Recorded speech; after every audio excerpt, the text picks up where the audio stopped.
जब भी हम पर कोई संकट आता है तो हमें सबसे पहले संकट मोचन हनुमान जी की याद आती है।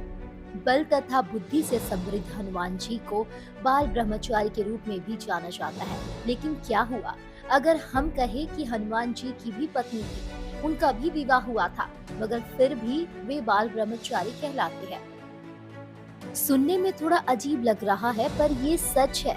तो आइए जानते हैं क्या है इसकी पूरी सच्चाई।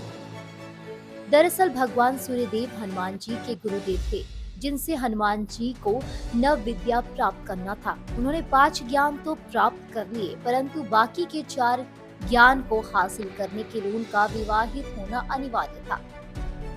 बता दें कि बाकी के 4 ज्ञानों को वही लोग ले सकते हैं जो विवाहित हो।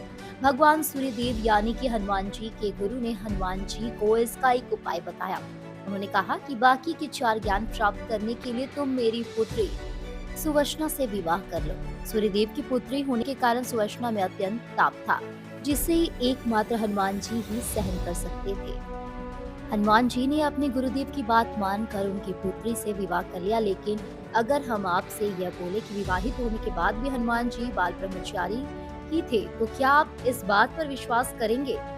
दरअसल हिंदू मान्यताओं की माने तो सुवष्णा का जन्म किसी के गर्भ से नहीं हुआ था, जिस कारण उनसे विवाह होने के बावजूद हनुमान जी के ब्रह्मचारी होने में कोई बाधा नहीं पड़ी और वह सदा के लिए ब्रह्मचारी कहलाए। तथा यह भी माना जाता है कि शादी के तुरंत बाद ही सुवष्णा अपनी तपस्या में लीन हो गई और हनुमान जी वापस अपने बाल ब्रह्मचारी रूप में आ गए और हनुमान जी को उनके बाकी के 4 ज्ञान भी प्राप्त हुए।